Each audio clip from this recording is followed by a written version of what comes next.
All right, welcome back. Today, or for this part of this video, I should say, and it is today, we're going to try to clean up some things on this motor. Get ready to pull the motor and transmission out of here. Starting with that monstrosity there, our master cylinder and carburetor boosters got to go. So that's what we're going to get rid of right now. It's just wired up on the engine. Got to unhook the brake lines. Then we'll check back later.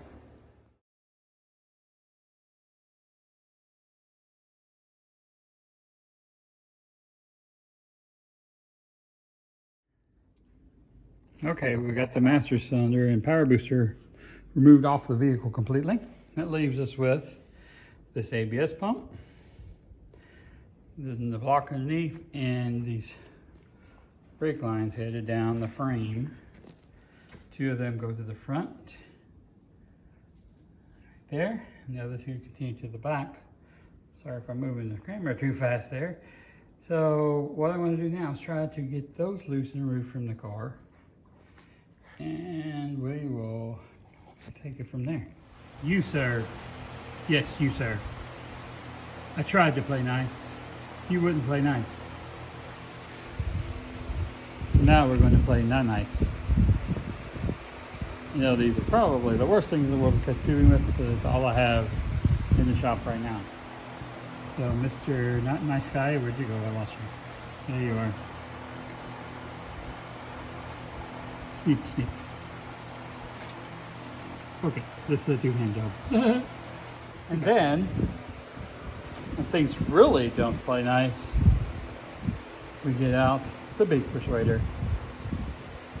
Be back soon. Yep. That worked. Okay, the next thing to getting these brake lines loose in the front is this clamp right here. So we'll do that with my very high dollar tool here.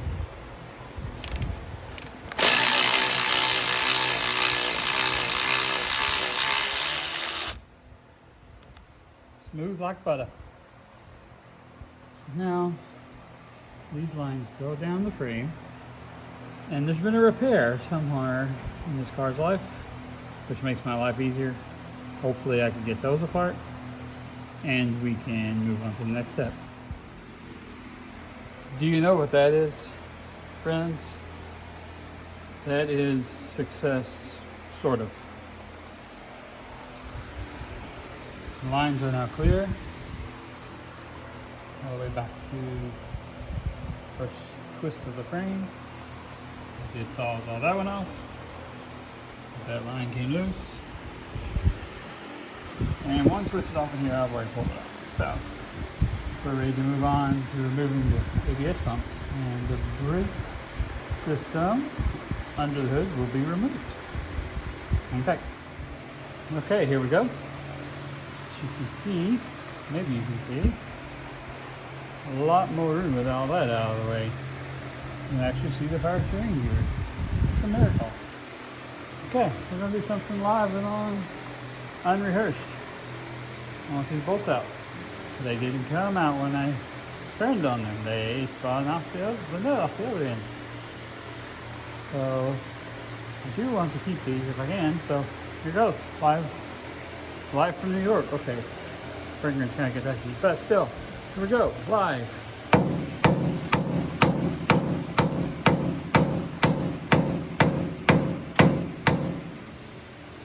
Okay, the hammer's not working.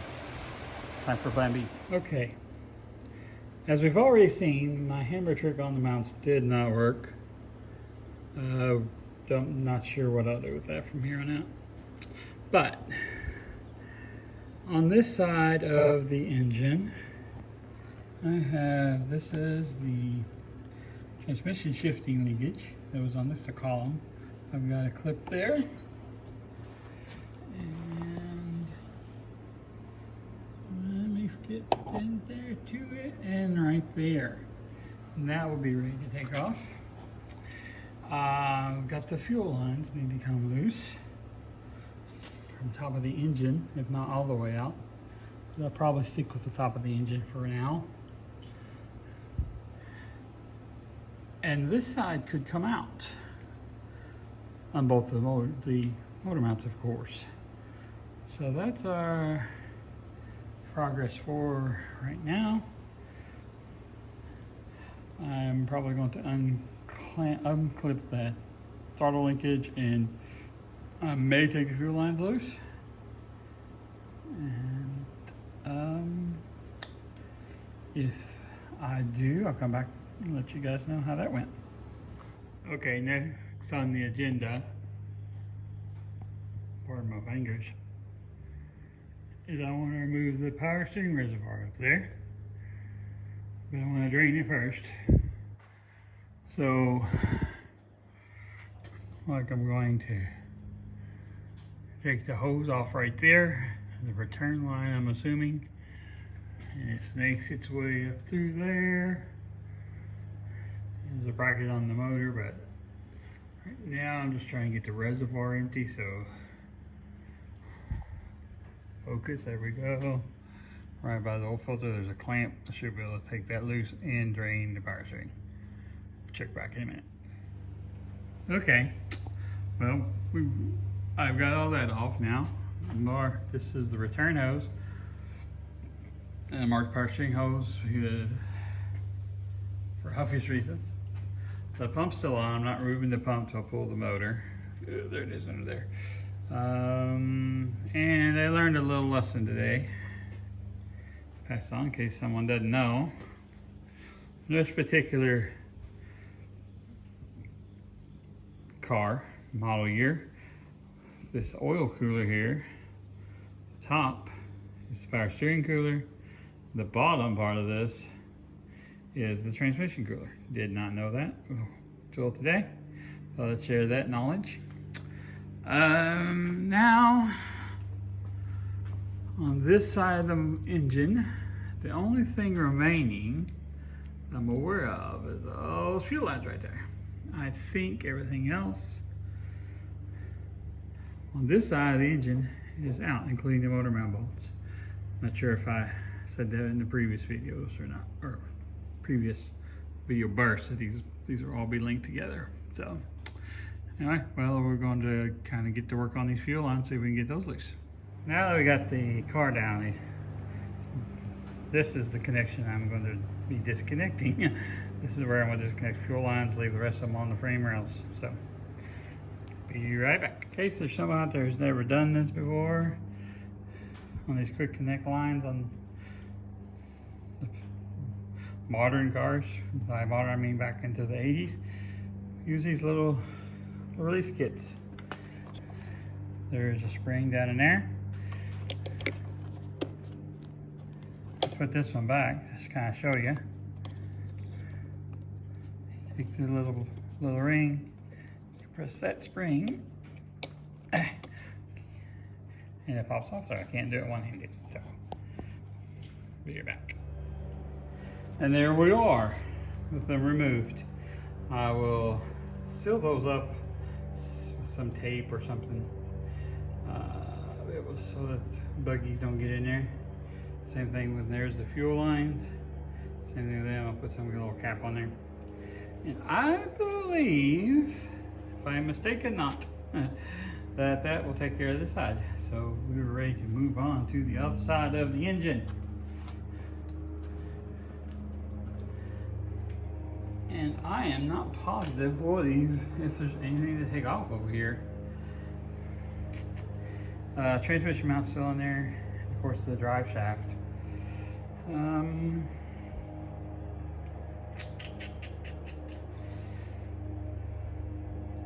I don't know that anything else is in the way over here that won't come out with the engine.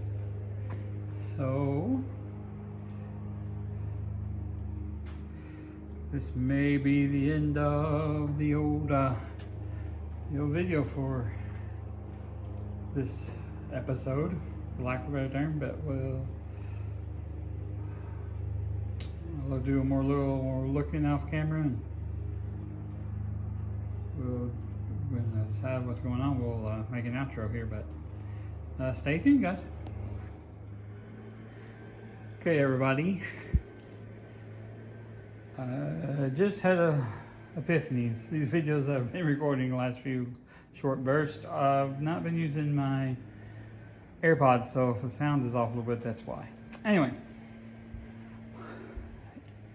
it appears that all I have left to do is disconnect the drive shaft, unbolt the transmission, and unbolt the motor mounts. I think I'm ready to go besides that. But what I really want to show is this little bolt right down in there. That is one of the engine mount bolts that you have to take loose. On the other side, we had two through bolts that went through, one from the front, one from the back.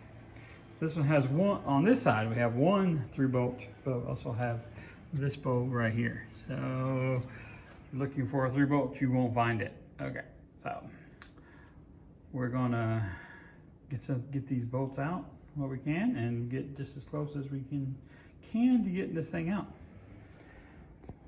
Check back with you later. Well, car's in the air must mean one thing. It's the end of the video. So where we're at is I am ready to pull this motor. I hope that's the plan. Think that we got everything loose. Motor mounts are loose. Power steering is loose. The pump is loose from the power steering gearbox. And watch your head. And we got the bolts out of the transmission. Let's see, you pull the drive shaft, but I don't want to drain the transmission through the tail shaft right now. So we got to figure that out. But the next video, we should be pulling this baby out of here. So if anybody's around, thanks for watching. If you like what you see for some unknown reason, you're glutton for punishment, I guess. You can like and subscribe.